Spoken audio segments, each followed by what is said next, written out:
வணக்கம். நம்மளுடைய தமிழ் சினிமாவில் வந்து பார்த்தீங்கன்னா சூப்பர் ஸ்டார் அந்தஸ்துக்கு இருந்தவங்க மூணு பேர் தான். ஒன்று வந்து தியாகராஜ பாகவதர், அடுத்து எம்ஜிஆர், அடுத்தது வந்து நம்மளுடைய ரஜினிகாந்த் அவர்கள். இவங்க 3 பேருமே தங்களுடைய முதல் படத்துலேருந்தே வந்து பார்த்திங்கன்னா மக்களால் ரசிக்கப்பட்டிருந்தாங்க. அண்ட் என்னதான் இருந்தாலும் வந்து பார்த்திங்கன்னா தங்களுடைய 5வது படத்துலையோ இல்லை 6வது படத்துல இருந்து தான் இவங்க வந்து உச்ச நட்சத்திரமாக வந்து மாறினாங்க. ஆனால் நம்மளுடைய அருள்நிதி அவர்கள் வந்து பார்த்திங்கன்னா தன்னுடைய முதல் படத்துலேருந்தே வந்து பார்த்திங்கன்னா வெற்றி படம் கொடுத்தனால வந்து உச்ச நட்சத்திரமாக வந்து ஆல்ரெடி மாறிட்டார். அண்ட் 6வது திரைப்படத்தில் வந்து பார்த்திங்கன்னா வந்து மிகப்பெரிய ஒரு உச்ச நட்சத்திரமா மாறிட்டீங்க. வணக்கம். வணக்கம். இத பாருங்க அடக்கிட்டு உட்கார்ந்திருக்காரு நீங்க பேசுறது. நான் சொன்னது கரெக்ட்டா? சிங்கப்பள்ளி அண்ணா நீங்க சொல்லுங்க, நான் சொன்னது கரெக்ட்டா? கரெக்ட் தான். உண்மையில எல்லா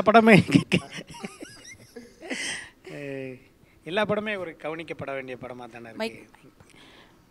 இப்போ பார்த்தீங்கன்னா அவர் முன்னாடி பண்ண மௌன குரு கூட இப்போ ஹிந்தி வரைக்கும் போய் அவர் ஏஆர் முருகதாஸ் வந்து பண்ணிகிட்டு இருக்காரு. அப்படின்னா வந்து இவர் வந்து மாட்டேன் இல்லை அப்படின்னு வேணால் சொல்லலாம். பட் இட்ஸ் ப்ரூவ்டு இல்லை. அதனால் வந்து ஒவ்வொரு படமும் ரொம்ப டிஃப்ரெண்ட்டாக இருக்கும். இது வரைக்கும் பேசும்போது பாராட்டுறாரா கலாய்க்கிறாரானே கடைசி வரைக்கும் தெரியாது. கன்ஃபியூஷன்லயே நான் ஒரு படம் நடிச்சு முடிச்சிருக்கேன். இது வரைக்கும் வந்து தமிழ் சினிமாவில் போலீஸ் படங்கள் நிறையா படங்கள் இருக்குது. நான் வந்து இந்த தங்கப்பதக்கத்துலேருந்து பார்த்துக்கிட்டு இருக்கேன்னு வச்சிங்களேன். ஆனால் இந்த படம் வந்து ரொம்ப வித்தியாசமான படம். அதுவும் அருள் போலீஸாக நடிச்சிருக்காரு. லாண்ட் ஆர்டர்லாம் அந்த ஊரில் எவ்வளவு தூரம் கடைப்பிடிக்கிறாரு. இல்லை, எங்களுக்கு இந்த ஃபர்ஸ்ட் போஸ்டர் வந்து பார்த்தோன்னே எங்களுக்கு தெரிஞ்சிச்சு லா அண்ட் ஆர்டர் வந்து எந்த லெவலுக்கு நீங்கள் இந்த ஊரில் கடைப்பிடிச்சிருக்காங்க அப்படின்னு. அது வந்து பார்த்தீங்கன்னா இப்போ ஃபர்ஸ்ட் படத்துலேயே வந்து ஹீரோவாக நடிக்கிறாங்க அப்படின்னா நிறைய பேர் வந்து பார்த்தீங்கன்னா நான் கமிஷனராக தான் நடிப்பேன் அப்படின்னு சொல்லி தான் நடிக்கிறவங்க இருக்காங்க. ஆனால் நீங்கள் வந்து பார்த்தீங்கன்னா 5 படம் ஹிட் படம் கொடுத்தும் 6வது படத்தில் வந்து பார்த்தீங்கன்னா ஒரு போலீஸ் கான்ஸ்டபிளாக தான் நீங்கள் நடிக்கிறீங்க. ஸோ இதுல இருந்து எங்கள் எல்லாருக்குமே நல்லாவே தெரியுது நீங்கள் வந்து ஒரு கேரக்டருக்கு எந்த அளவுக்கு முக்கியத்துவம் கொடுக்குறீங்க அப்படின்னு சொல்லிட்டு. ஸோ இந்த படத்தில் வர கேரக்டர் பற்றி சொல்லுங்கள். இல்லை அதான் நீங்களே சொல்லிட்டீங்களே, கான்ஸ்டபிள் கேரக்டர் தான். ரொம்ப துருதுருன்னு இருப்பாப்புல. யூஸ்வலாகவே அந்த போலீஸ் டிபார்ட்மெண்ட்டில் யார் வேலை சேர்ந்தாலுமே கான்ஸ்டபிள்லேருந்து தான் ஆரம்பிப்பாங்க. ஸோ அவங்க எல்லாருக்குமே அந்த அப்கிரேட் ஆகணுன்ற இது அதிகமாக இருக்கும். அது போக போக மெதுவாது, அது வேறு விஷயம். பட் அப்கிரேட் ஆகணுன்றதுனால கான்ஸ்டபிளாக இருக்கும்போது அவங்களுக்கு அந்த துருன்னு இருக்கும். அந்த துரு தான் கேரக்டராகவே இருக்கும். ஆமாம், இவங்கெல்லாம் கொஞ்சம் அசால்ட்டாக இருப்பாங்க. எனக்கு கொஞ்சம் இந்த ஸ்டேஷனை கூட்டி போயிருக்கிற வேலைலாம் நான் பார்ப்பேன். அந்த அலர்ட். Okay, super. அண்ட் வந்து டிரெக்டர் கிட்ட வந்து ஒரு கேள்வி நம்ம கேட்போமா? அதான் வந்து பார்த்தீங்கன்னா நீங்கள் கல்யாணம் ஆயிடுச்சு. அண்ட் இன்னொரு விஷயம் நாங்கள் கேள்விப்பட்டோம், டிரெக்டர் சார் வந்து கல்யாணம் வந்து பண்ணணும் அப்படின்னா நான் வந்து ஃபர்ஸ்ட் டிரெக்டர் ஆவேன், அதுக்கப்புறம் தான் என்னோட கல்யாணத்தை பற்றிலாம் நான் யோசிப்பேன் அப்படின்னு சொல்லி வந்து ரொம்ப வைராக்கியமாக வந்து ஒரு சூப்பரான கதையை எடுத்து கொடுத்துருக்காரு. ஸோ இதை பற்றி நீங்கள் சொல்லுங்கள் சார். இந்த கிராமத்துக்கு வந்து பார்த்தீங்கன்னா ஜனாதிபதி அவார்டெல்லாம் கொடுக்குறாங்க. ஸோ இந்த ஒரு பேக்ரவுண்ட் ஸ்கிரிப்ட் கொண்டு வரணும் அப்படின்னு சொல்லி எப்படி சார் யோசிச்சிங்க நீங்கள்? இல்லை, அந்த மாதிரி ஊர் இங்கே தமிழ்நாட்டில் இருக்குது, கொஞ்சம் நிறைய ஊருங்க இருக்குது. நான் ஒரு ஊர் போய் பார்த்தேன் ஷூட்டிங். அப்போ அந்த ஊர் வந்து அப்துல் கலாம் ஜனாதிபதியாக இருந்தாரப்போ அந்த டைமில் நான் அந்த ஊரில் ஷூட்டிங் எடுத்தோம். பொள்ளாச்சி பக்கத்தில் காளியாபுரம்னு ஒரு ஊர். அதை பார்த்துட்டு சரி ஓகே, இந்த ஊரும் ஜனாதிபதி அவார்டு வாங்கியிருக்கு, இந்த ஊரும் நீட் அண்ட் க்ளீனாக இருக்கும், அங்கே இருக்கிற ஜனங்களும் ரொம்ப ஒருத்தருக்கு ஒருத்தர் அன்பாக இருக்காங்கன்னா எப்படி இருக்கும்னு யோசிச்சோம். அது இன்னும் கொஞ்சம் ஹெவியாகவே பண்ணியிருக்கோம். ஏன்னா ஓப்பனிங்கில் வந்து ஊர் நல்ல ஊர்னா அதுக்கு நல்ல ஊருக்கு லிமிட்டே இல்லை, நல்லது விஷயத்துக்கு அளவே இல்லை. கெட்டதுக்காக ஏதாவது ஒன்று சொல்லிடலாம், இது செஞ்சால் கெட்டது அப்படின்னு. நல்லது எவ்வளோ வேணால் செஞ்சுட்டு இருக்கலாம். அதனால் அந்த மாதிரி ஒரு ஊராக மாற்றி வச்சுருக்கோம்.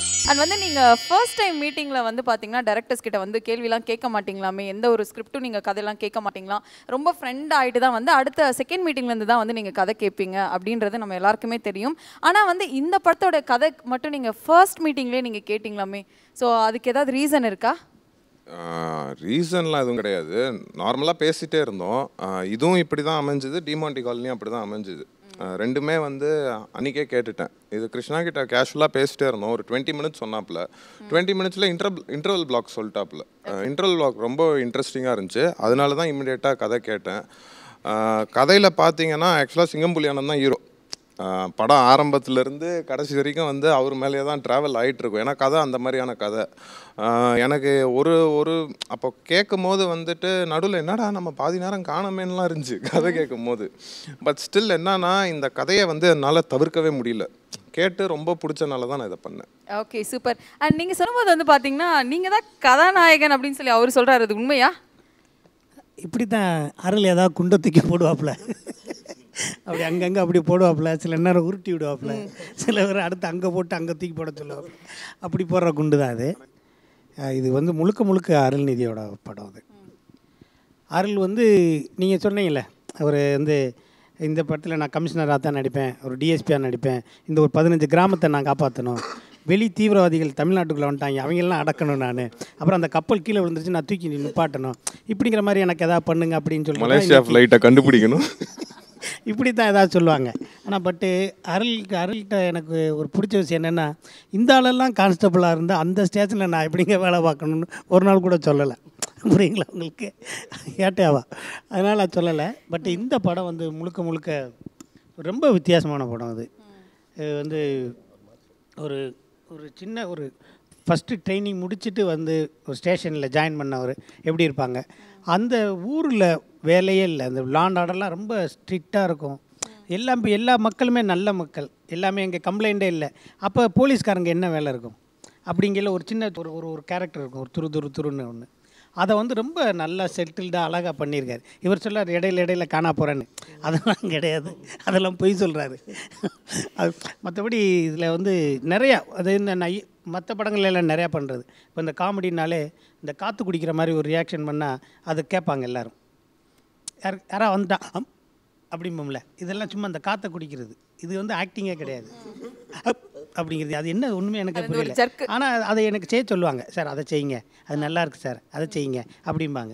ஆனால் நான் இது வரைக்கும் பண்ணிகிட்டு இருந்ததெல்லாம் கிருஷ்ணாட்ட பண்ணேன், அண்ணே இது 5 இது 6 இந்த இதெல்லாம் பண்ணவே கூடாது என்கிட்ட.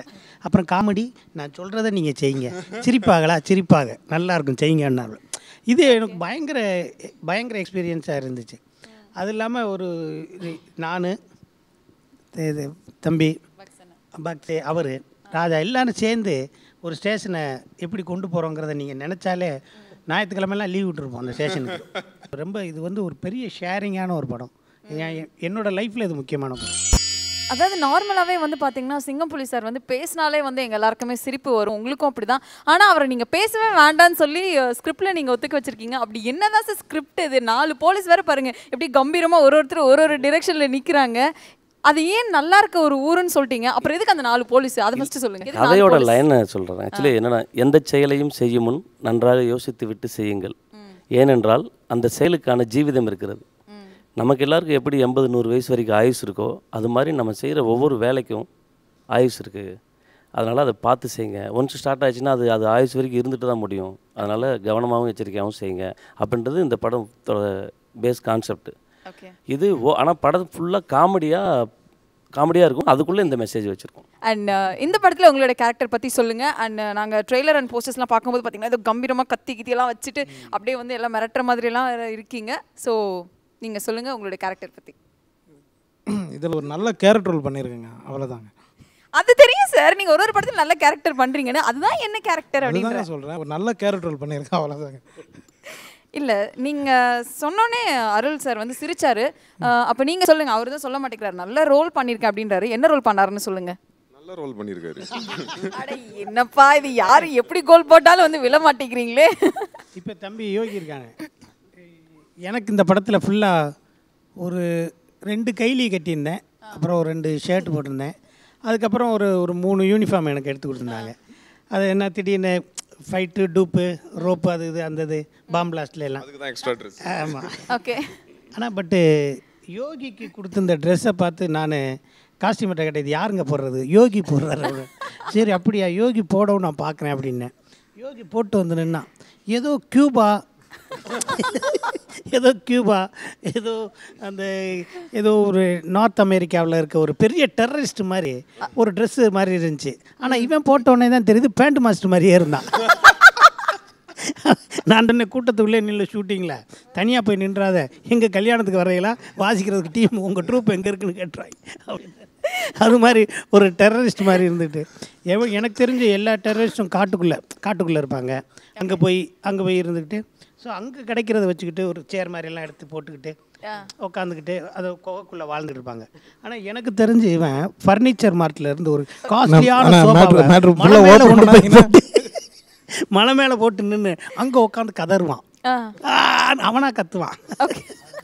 அவருக்கு லவ் பிரேக் டைம் ஷார்ட்லாம் இல்லைங்க, பிரேக் டைம் அவருக்கு லவர் வேற இருக்காங்களா இந்த படத்துல? வேற இருக்கு அவருக்கு. ஆமாம் அப்ப ஆமாம். இதுல யாரு தாங்க ஹீரோ? நீங்க ஹீரோ, அவரும் ஹீரோன்றீங்க, அவருக்கு லவர் இருக்குன்றீங்க. நீங்களாம் யாராவது சூஸ் பண்ணி ஹீரோன்னு வச்சிங்க நீங்கள், அவ்வளோதான். வேறு ஒன்றும் நாங்கள் அப்படி தாங்க சொல்லுவோம்.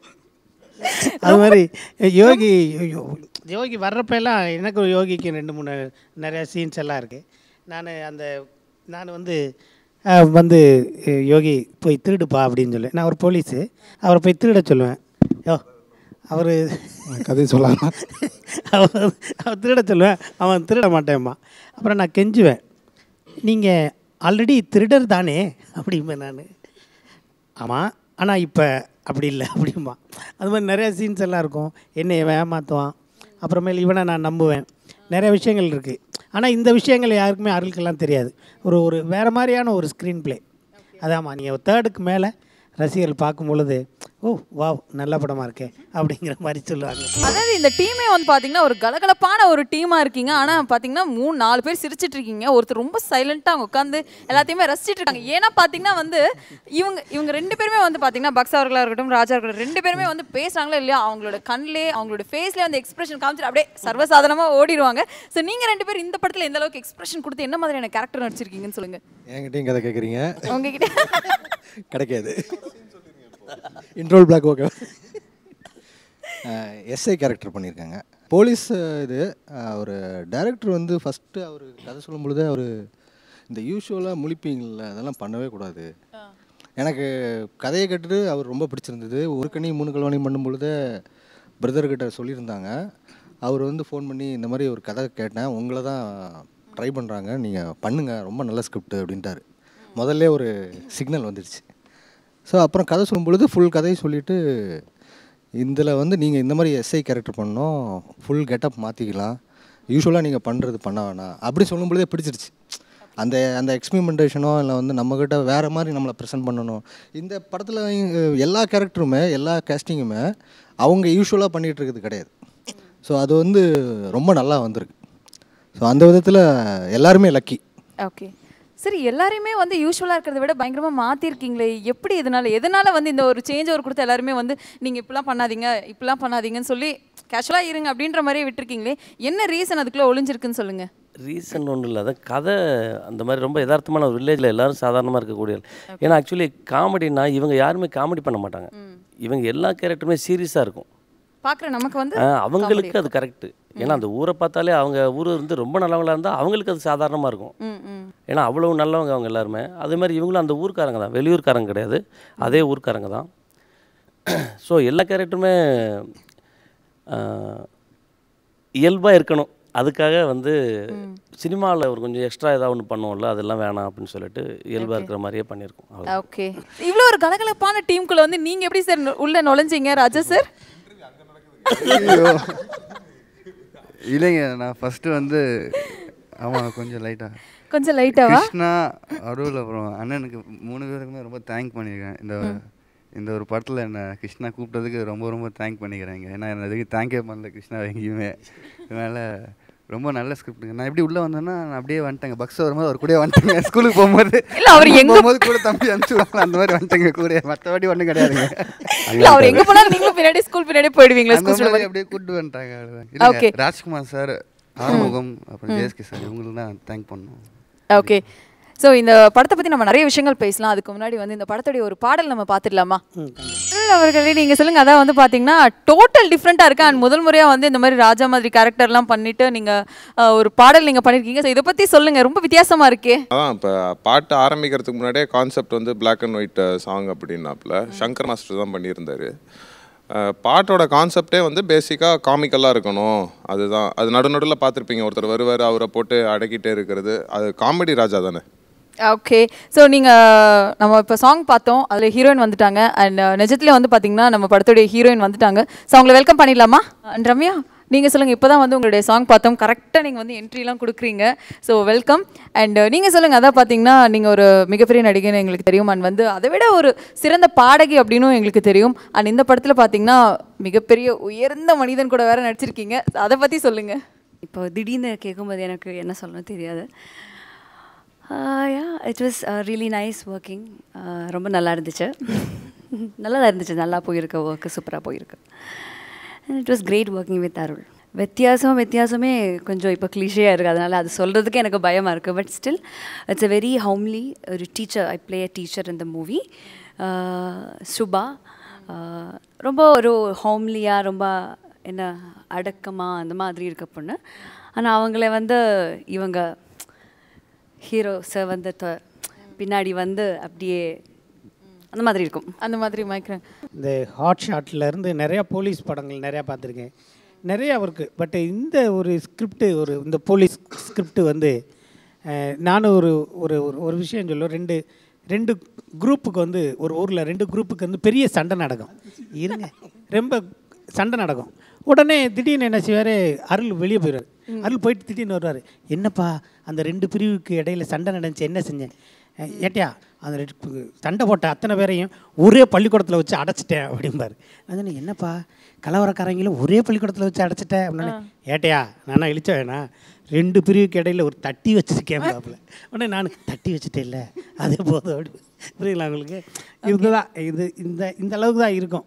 அந்த கொஞ்சம் அந்த இதுக்கப்புறம் ஒரு 4-5 சீன் தான் இருக்கு, விட்டுருங்க. சிங்கப்புலி சார் சொன்னார் உங்க கூட நடிச்ச எக்ஸ்பீரியன்ஸ் பத்தி. ஆனால் நீங்க சொல்லுங்க அவர் கூட நடிச்ச எக்ஸ்பீரியன்ஸ் பத்தி. ஏன்னா இந்த அளவுக்கு 4 நாள் வந்து தொடர்ந்து கலாட்டாவா போச்சு அப்படின்னு சொல்லி அவர் சொன்னாரு. உங்களுக்கு எந்த அளவுக்கு கலாட்டாவா தோணுச்சு? அண்ணன் ரொம்ப கஷ்டப்பட்டார், முடியெல்லாம் வளர்த்தாரு படத்துக்கு. ஹலோ ஆக்சுவலாக ரொம்ப படம் ஃபுல்லாக பார்க்கும்போது யூஸ்வலாக நேச்சுரல் ஹேர் ஸ்டைலில் தான் எல்லா படமும் பண்ணியிருக்காருல்ல. இந்த ஹேர் ஸ்டைல் எல்லா படமும் பண்ணியிருக்காரு. இதில் விக் வச்சுட்டாங்க. ஃபுல் படமாக பார்க்கும்போது கவுண்ட் பண்ணி அண்ணனை பார்க்குற மாதிரியே இருக்கும். சூப்பராக இருந்துச்சு. அப்புறம் ஒன்று இப்போ ஸ்டேஷன்ல எல்லாம் நிற்கையில் இவர் பேசிடுவார். இப்போ நம்ம பேசுவோம்ல, ஸ்டேஷனில் இவர் சோல்டர் வச்சோடனே இவர் நம்மளை பேச, இப்போ பாருங்கள் நடிப்பேன் அப்படிம்பாரு. இரியா நடிக்க முடியா அப்படிமா. இப்போ பாருங்கள் அண்ணன் அழுவார், பாருங்கள் கொட்டகையே காலியாக போகுது அப்படிவாப்ல.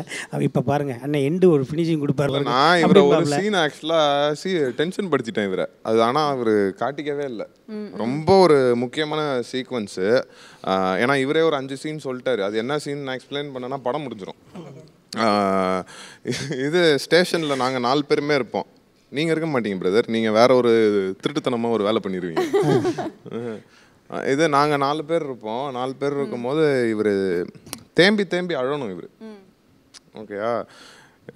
நான் வந்து இவரை நாங்கள் 3 பேரும் வேற ஒரு இடத்துல பார்த்துட்டு இருப்போம். அப்புறம் இவர் அழுததுக்கு அப்புறம் தான் நான் இவரை பார்க்கணும். இவர் ஒரு சீரியஸாகவே அங்கே பெர்ஃபார்ம் பண்ணிக்கிட்டு இருக்காரு. எனக்கு வந்து அங்கே ஸ்பாட்டில் அது தெரியல. நான் இங்கே பார்த்துக்கிட்டு இருக்கேன், என்ன இவர் சிரிச்சுக்கிட்டு இருக்காரு இந்த சீனு அப்படின்னு. நான் திரும்பி சிரிச்சுட்டேன். பார்த்தா தேம்பி அழுதுகிட்டு இருக்காரு. மானிட்டரை போய் பார்த்தா பயங்கரமாக பர்ஃபார்மன்ஸ் பண்ணியிருக்காரு. நான் சிரிச்சிட்டேன் அங்கே. அது என்னன்னா அவர் ஏதோ தம்பி பாவம்னு எதுவும் சொல்லாமல் விட்டார். இல்லை அப்படி இல்லை, மானிட்டர் பார்த்துட்டே இருப்பார். பார்த்துட்டே இருந்துட்டு லைட்டாக திரும்பி பாருங்கண்ணே அப்படின்னு சொல்லி இவரை சொல்லியிருக்காரு. நான் என்கிட்ட வந்து டைரக்டர் சொல்லிட்டாரு, அண்ணே நீங்கள் பார்த்து அழுதுருங்கண்ணே அப்படின்னாரு. ரொம்ப அழுக வேண்டாம்ண்ணே, கொஞ்சம் அழுங்கண்ணே. என்ன பார்த்தாலும் தேம்பி அழுகுறாரு. இவருக்கு நான் அழுவேன்னு தெரியாது. பார்த்துட்டே இருந்துட்டு ஆக்ஷன் சொன்னேன்னே நான் அழுவேன். இவர் லேசாக திரும்பி பார்த்தேன், நான் அழுகிற பார்த்து என்னாச்சு உங்களுக்கு உங்களுக்குண்ணே. நான் அதை ஐயோ இதாயா சீனு ஏயா இப்படி நிறைய இருந்துச்சு.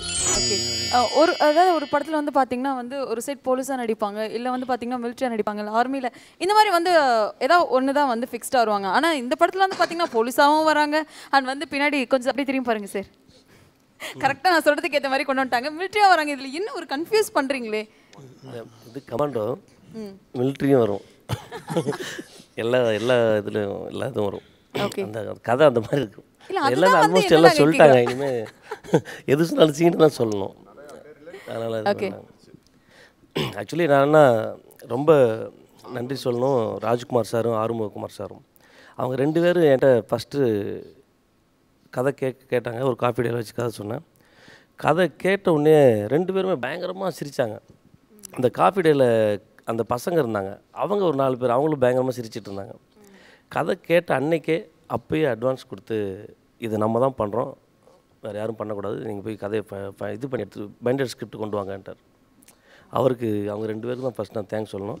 அப்புறம் அருள் சார் இந்த கதையை கேட்ட உடனே ஒத்துக்கிட்டார். இது நிஜமாகவே நான் வந்து என் லைஃபுக்கு இது மிக முக்கியமான ஒரு நிகழ்வு. இது என் லைஃப்பில் அடுத்து நான் கட்டத்துக்கு போகிற இடம். அதே மாதிரி ஜேஎஸ்கே சார் அதை வாங்கி ரிலீஸ் பண்ணிருக்காரு, அவருக்கு நான் ரொம்ப தேங்க் பண்ணிக்கிறேன்.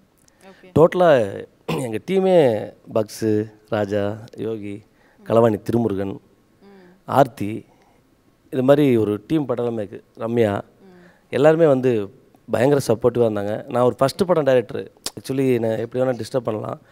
எல்லாமே பயங்கரமாக ஒரு ஃபேமிலி மாதிரி ஜாலியாக சந்தோஷமாக இருந்தோம். ஷூட்டிங் முடிகிற வரைக்கும் ரொம்ப ஹாப்பியாக இருந்தோம். அதனால் எல்லாருக்கும் நன்றி சொல்லிக்கிறேன். ஓகே. அண்ட் ரம்யா, நீங்கள் சொல்லுங்கள். அதான் வந்து பார்த்தீங்கன்னா நீங்கள் ஒரு படத்துக்கும் வந்து கேப் விடுறீங்க அண்ட் நல்ல ஒரு ஸ்கிரிப்ட் எல்லாமே சூஸ் பண்ணுறீங்க. ஸோ எதனால் வந்து இந்த ரீசன், அதுவும் ரொம்ப நாள் கழிச்சு வந்து இந்த படத்தை நீங்கள் செலக்ட் பண்ணி நடிச்சிருக்கீங்க. ஸோ இது வந்து இந்த ஒரு வாய்ப்பு எப்படி உங்களுக்கு கிடைச்சிது ஃபர்ஸ்ட் இந்த படத்துக்கு? அதான் like through my manager only Sairam and இவங்க வந்து கதை நரேட் பண்ணியிருக்க. ஃபஸ்ட்டு ஒரு போலீஸ் ஸ்டோரி அந்த மாதிரி எல்லாம் கேட்கும்போது கொஞ்சம் சீரியஸாக தான் நான் ப்ரிப்பேர் பண்ணி அப்படியே உட்கார்ந்துருந்தேன். But after narrating the story அப்போ தான் இந்த மாதிரி சிரிச்சு ரொம்ப சூப்பராக அவங்க நரேட் பண்ணியிருக்கேன். ஆனால் அதை விட சூப்பராக மேக் பண்ணியிருக்க படம். ஸோ இது வந்து சீரியஸான ஒரு விஷயம் தான். ஆனால் மேக்கிங் அண்ட் கதை சொல்கிற விதம் எல்லாம் வந்து கொஞ்சம் காமெடியாக மக்களுக்கு ரசிக்கிற மாதிரி தான் எடுத்திருக்கு. ஸோ அதுதான் அதோட ஹைலைட். இன்னும் நான் scenes I am not going to explain more scenes, கொஞ்சம் நம்ம ஸ்டோரில் வைக்கணும்ல. ஸோ ஐ திங்க் எனிவேஸ் எல்லாருமே என்ஜாய் பண்ணுவாங்க. அது ஒரு ஆக்சுவலி லவ் போர்ஷனே ரொம்ப ஜாலியாக இருக்கும்.